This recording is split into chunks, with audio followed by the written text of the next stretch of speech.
En général, quand on veut gagner de l'argent sur YouTube, la plupart des gens, à quoi ils pensent? Ils pensent à faire de la publicité, c'est-à-dire à activer la monétisation. Maintenant, je connais plus vraiment les chiffres, puisque je me suis plus vraiment intéressé à ça depuis un petit moment, mais il y a quelques années en arrière, j'avais regardé et c'était il y a quelques années en arrière, je précise, 80 centimes pour 1000 vues, c'est-à-dire que pour gagner 8 euros, avec ce chiffre-là, il faut faire une vidéo qui fait 10 000 vues. Une vidéo qui fait 10 000 vues, à l'époque, c'était 8 euros.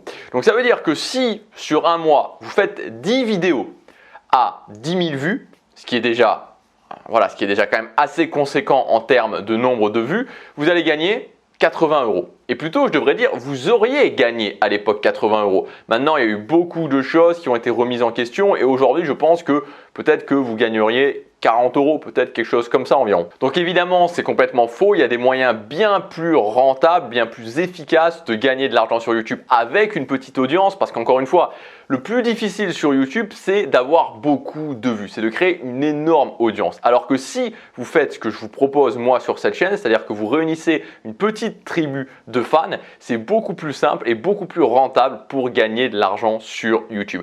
Alors je vais vous expliquer les différentes étapes pour pouvoir le faire dans cette vidéo. Avant, je vous rappelle que vous pouvez vous inscrire à ma lettre privée Tribu, c'est le premier lien dans cette description, dans la description. Le but de cette lettre privée, c'est de vous envoyer un mail par jour pour vous expliquer, vous donner des astuces, vous montrer les résultats de mes tests, vous montrer aussi mes chiffres, vous montrer ce qui se passe sur cette chaîne, vous montrer comment vous pouvez réussir à créer une petite audience de fans en suivant une liste d'étapes simples et en ayant des résultats rapidement. Donc c'est le premier lien dans la description si ça vous intéresse.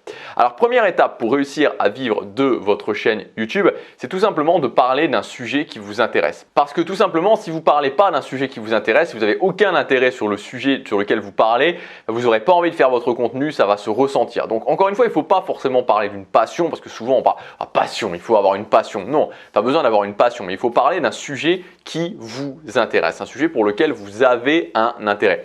Moi, quand j'ai ouvert ma chaîne principale en 2016, ma chaîne Gabriel Clément, j'avais un intérêt pour le fait d'améliorer ma vie. Voilà, j'avais un intérêt vraiment pour le fait d'améliorer ma vie. Est-ce que j'étais passionné par le fait d'améliorer ma vie? Je ne sais pas si j'étais passionné par le fait d'améliorer ma vie, mais j'avais vraiment un intérêt sur le fait d'améliorer ma vie. Le deuxième point, c'est évidemment qu'il y ait une demande, c'est-à-dire que 1. Ce que vous aimez, 2. La méthode de la croix, l'intersection entre ce que vous aimez et une demande, c'est-à-dire qu'il y a un potentiel économique. Si vous parlez par exemple, je ne sais pas moi, de comment faire des ponts en allumettes, bon, c'est pas forcé que ça intéresse beaucoup de monde et qu'il y ait un potentiel économique. Donc pour trouver un potentiel économique, c'est assez simple finalement. Maintenant, tout ce qui concerne la création de contenu, c'est un marché qui est mûr. Donc ça veut dire que aujourd'hui, va y avoir forcément de la concurrence d'une façon ou d'une autre s'il y a un potentiel économique. Donc s'il y a déjà des gens qui sont créateurs de contenu et qui gagnent leur vie avec ça, dans la thématique globale dans laquelle vous allez être, c'est très bon signe. Donc ce que vous aimez et vérifier qu'il y a de la concurrence pour savoir s'il y a un potentiel économique. Ensuite, ça va être de développer une valeur unique. C'est très important. Développer une valeur unique, qu'est-ce que ça veut dire? Ça veut dire ce que ça veut dire au final, c'est le fait que vous deveniez unique, que vous apportiez des choses aux gens que vous seul allez apporter. Et c'est le point central. Vous savez, ce que je vous explique sur cette chaîne, c'est comment vivre d'une petite audience, avoir des résultats rapides en apportant une valeur unique. Donc il faut réfléchir à qu'est-ce que vous pouvez faire pour apporter une valeur unique. Et vous allez voir, je vais vous en parler vraiment régulièrement sur la mailing list Tribu dans le premier lien dans la description. C'est que des fois, on se prend énormément la tête, on va faire des trucs extrêmement généraux sur comment avoir plus confiance en soi ou comment gagner de l'argent sur Internet, alors qu'il suffit simplement d'appliquer certains filtres pour directement pouvoir être beaucoup plus unique, apporter une valeur qui va être différente. Vous posez la question à qui je m'adresse. Peut-être que vous avez 60 ans, que vous voulez gagner votre vie sur Internet et que vous allez pouvoir expliquer aux gens comment vous faites, comment vous êtes en train de faire aux gens qui ont votre âge. Comment gagner ma vie sur Internet quand je suis un senior. Peut-être que vous êtes en train de divorcer, je ne vous le souhaite pas, ou peut-être que vous avez divorcé, que vous avez réussi à regagner confiance en vous et donc vous pouvez dire comment retrouver la confiance de soi après un divorce. Il y a plein de moyens de devenir unique, d'apporter une valeur unique. Il faut vraiment faire très attention à ça, c'est l'un des points centraux. Quatrième point, c'est d'utiliser une technique d'amorçage. Alors, qu'est-ce que c'est une technique d'amorçage? C'est en fait, comme je vous le dis, il n'y a pas besoin d'avoir une énorme audience pour réussir à gagner sa vie sur Internet. Mais par contre, il y a besoin d'avoir un minimum de personnes. C'est-à-dire que vous ne pouvez pas vous permettre d'avoir 3 vues par vidéo parce que sinon, c'est compliqué. Donc une technique d'amorçage, qu'est-ce que c'est? C'est des techniques, c'est un ensemble de techniques qui vont vous permettre un petit peu de faire frémir votre chaîne. Comme si vous mettez de l'huile sur une poêle, l'huile sur une poêle, si vous ne mettez pas le feu, il ne va rien se passer. Si vous commencez à mettre le feu, l'huile elle va commencer à frémir.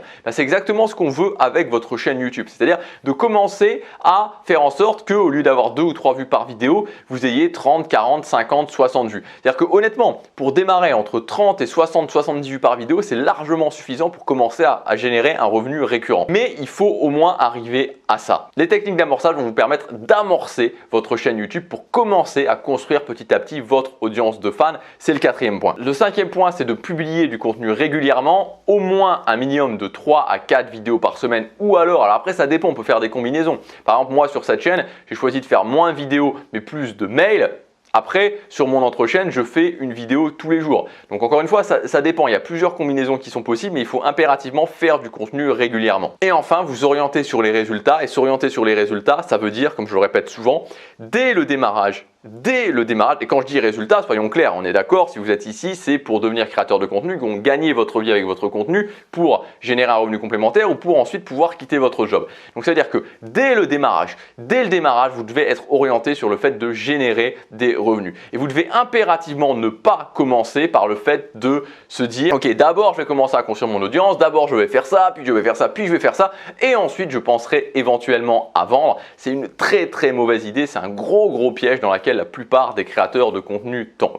Donc voilà pour cette liste d'étapes. Si vous voulez avoir le détail, si vous voulez avoir vraiment des astuces précises sur chacune de ces listes d'étapes, sur plein d'autres choses dont on va parler dans cette liste privée, ça va être mon canal principal d'expression en tout cas pour le moment et sur cette chaîne Tribu. Ça s'appelle Tribu justement, la newsletter. C'est le premier lien dans la description. Je vous retrouve tout de suite de l'autre côté pour le mail du jour. À tout de suite.